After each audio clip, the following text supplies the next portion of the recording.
ఉన్నప్పుడు 100% చట్టపరంగా ఉన్నటువంటివి, న్యాయపరంగా ఉండేటువంటివి ఏదైతే ఫీజులు ఉన్నాయో అవి చెల్లిస్తేనే రిజిస్ట్రేషన్ వెసులుబాటు లేకపోతే జరగదు. ఆపమని చెప్పినా అని చెప్పేసి మీరు ఆయన ఆపినాడు అని చెప్పేసి మీరు ప్రజల్లో ఒక ప్రచారం చేస్తూ ఉన్నారు.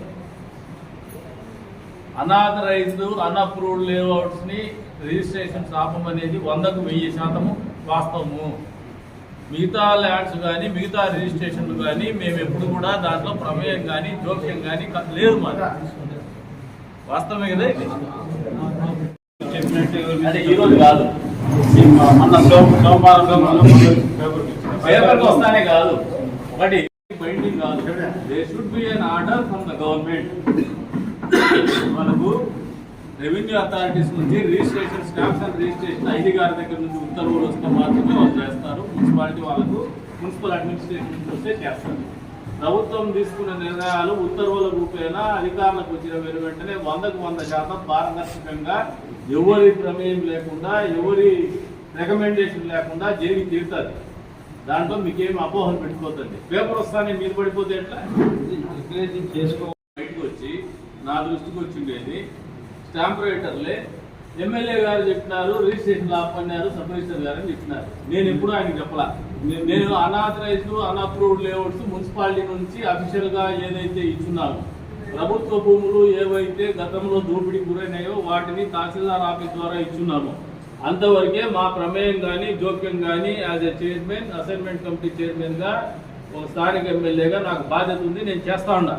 దాంట్లో ఎక్కడ కూడా మీరు సందేహాలు పెట్టుకోవద్దండి. మీరు నన్ను ఏమనుకునే నాకు ఇబ్బంది లేదు. దాంట్లో రియల్ ఎస్టేట్ బ్రోకర్లు మమ్మల్ని తిట్టుకున్నా మాకు ఏ రకమైన ఇబ్బంది లేదు. ఊరు బాగుపడల్లా, ఊరు బాగుండల్లా, మళ్ళీ భవిష్యత్తులో కూడా పిల్లలు ఉంటారు, అవసరాలు ఉంటాయి, ప్రభుత్వ భూములు ఉండాలని ఆలోచనతో చేస్తున్నటువంటి కార్యక్రమం. రాజకీయ ముసుగులో కొంతమంది వెలవలు ఊరిని భ్రష్టు పట్టించేసి, భూములు కొట్టేసి, అనవసరంగా రేట్లు పెంచేసి పేద ప్రజల్ని, మధ్యతరగతులను ఇబ్బంది పెడతారనేది వాస్తవం. దానికి అనుగుణంగానే మా నిర్ణయాలు ఉంటాయి. ప్రజలు, పేదవాళ్ళు, మధ్యతరగతి వాళ్ళకి వాస్తవ రూపంలో, వాస్తవ ధరలకి భూములు దొరకాలనేది మా ఆలోచన. నలుగురు కలిసి మేమే రియల్ ఎస్టేట్, మేము చేసిందే రేటు, మేము చేసిందే వ్యవహారము, సబ్ రిజిస్టర్ ఆఫీస్ మా కంట్రోల్ ఉండాలా, కమిషనర్కి మా కంట్రోల్లో ఉండాలా, లేదంటే తహసీల్దార్ మా కంట్రోల్లో ఉండాలని గతంలో గత 10-15 సంవత్సరాలుగా చేసి వచ్చిందే ఆలోచన విధానానికి మేము వ్యతిరేకం. మా స్టాండ్ స్పష్టంగా చెప్తున్నాం. అంతేగాని ప్రజలకు సౌకర్యం కానీ, ప్రజలకు ఏదన్నా ఇబ్బందులు ఉంటే ముందు వరుసలో ఉండి పరిష్కారం చేయడానికి మేము ఎప్పుడు సిద్ధంగా ఉంటాం. నిన్నటి రోజు నా దృష్టికి వచ్చింది. అందుకే మీ ముందుకు నేనే వచ్చిన, మిమ్మల్ని పిలిపించలేదు. ఎందుకంటే మిమ్మల్ని పిలిపించుకుంటే కూడా బజార్లో పోయి కొంతమంది ఉంటారు, మేము సరిపోయిన వాళ్ళు ఉంటారు, సరిపోయిన వాళ్ళు ఉంటారు. ఏదో ఎమ్మెల్యే ఏమైనా వ్యవహారానికి పిలిపించాడు అనుకుంటారు. అందుకని మీ దగ్గరికి వస్తున్నాను.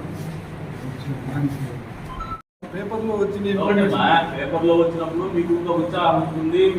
నేను పలుమార్లు ప్రెస్ మీడియా ద్వారా చెప్పిన, మీరు ఎవరికైతే స్టాంపులు రాసినారో ఆ పెద్ద మనుషులకు కూడా ఈ ఊర్లో చాలా పెద్ద రియల్ ఎస్టేట్ అని చెప్పి ఇండస్ట్రీ స్టాటస్ తీసుకొని చెప్తానే పెద్ద పెద్ద ఇండస్ట్రియలిస్టులు, బోగస్ ఇండస్ట్రియలిస్టులు వాళ్ళకు కూడా చెప్పిన జీవో కావాలన్నారు.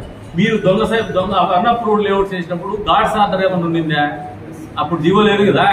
మరి ఇప్పుడు నువ్వు డబ్బులు కట్టి, కన్సర్న్ అథారిటీస్ డబ్బులు కట్టి రెగ్యులరైజ్ చేసుకొని రిజిస్ట్రేషన్ చేసుకోవడానికి నీకెందుకే జీవో? అంతిమంగా ప్రభుత్వానికి ఏ రాసినప్పుడు ప్రభుత్వానికి రావాలా, ప్రజలకు కల్పించాల్సినటువంటి సౌకర్యాలు ప్రజలకు కల్పించాలా. ఎవరైతే వినియోగదారుడు ఉన్నాడో వారికి సరైనటువంటి వస్తువు సరైనటువంటి ధరకి సరైనటువంటి మార్గంలో ట్రాన్స్ఫర్ చేయబడాల. మా ఆలోచన అంతవరకే ఉంటుంది. ఇక్కడ ఎవరు ముట్టాలు లేరు కాబట్టి క్లారిటీతో మీరు కూడా ఉండండి. ఎక్కడా మీ మీద ఒత్తిడి ఉండదు. మీరు ఒత్తిడి పెట్టుకునే పనులు కూడా స్పష్టి పలకండి. మీరు దొంగ రిజిస్ట్రేషన్లు, డబల్ రిజిస్ట్రేషన్లు, ఒకరి ఫోటో పెట్టి ఇంకొకరితో రిజిస్ట్రేషన్ చేసేటివి, దానికి ఊన్లే సాక్షి సంతకం పెట్టి అనుకుని చెప్పుకునే వాళ్ళు ఇట్లా వాళ్ళంతా చాలా మంది దారి ఇంకా కానీ ఇక్కడ దానికి ఎవరు కూడా ఒత్తాస పలకం. దానికి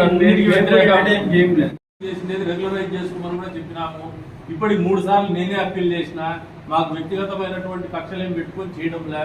ఎందుకంటే తీసుకున్నాడు ఇబ్బంది పడతాడు. వానికి ఇప్పుడు మీకు స్పష్టంగా చెప్తాను, అందరు ఉన్నారు ఇక్కడ నా దగ్గరికి.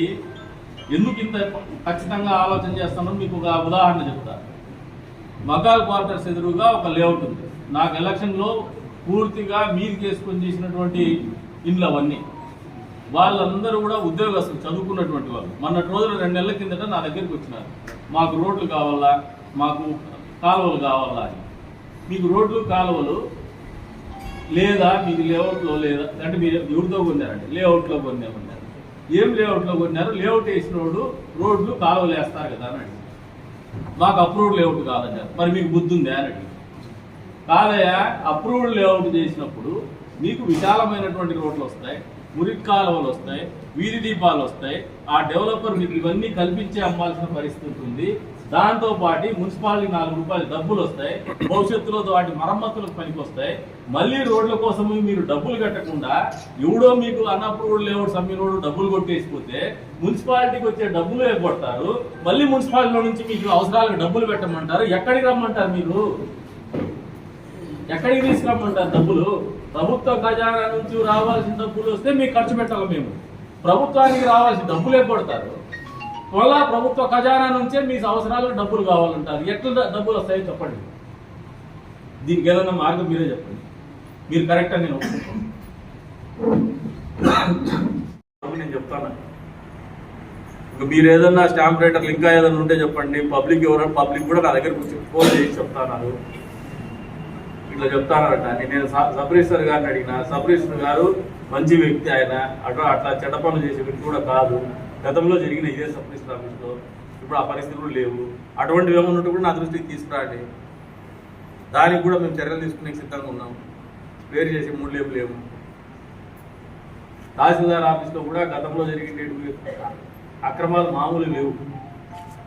ఇప్పుడు వచ్చిన తహసీల్దార్ అయితే ఇదివరకు అటువంటి పనులు ఏం పాల్పడలా. ఏమైనా అటువంటి పాల్పడితే మా దృష్టికి వచ్చి ఇక్కడికే వస్తాను. నేనేమి పిలిపించుకొని మాట్లాడండి, మీ వద్దకే తీసుకొచ్చి మాట్లాడతాం. వాళ్ళే